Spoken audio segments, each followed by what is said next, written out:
L'entitat cristiana Justícia i Pau ha organitzat un any més una trobada entre els membres de Catalunya i Balears, enguany centrada a reflexionar en la situació del treball digne avui dia.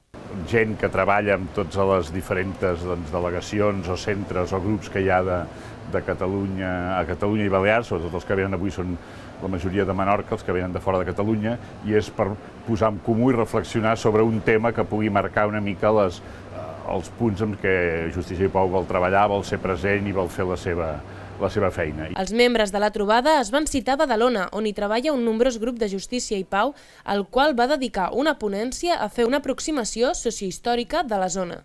Amb tot, el pal de paller de la jornada girava entorn la gravetat de la situació laboral, un tema sempre de plena actualitat que es va anar desgranant arran de les intervencions. Entre els assistents hi havia el president de l'entitat de Barcelona, Arcadi Oliveres, i el delegat de Pastoral Social, mossèn Jovany. Aquest va parlar de la necessitat d'un canvi en la producció i el repartiment de tasques amb l'objectiu de fer un gir a la greu situació. Una societat que no pugui garantir que tots els seus membres puguin expressar la seva creativitat i es puguin guanyar la vida a través del treball és una societat no tan sols malalta, sinó totalment injusta.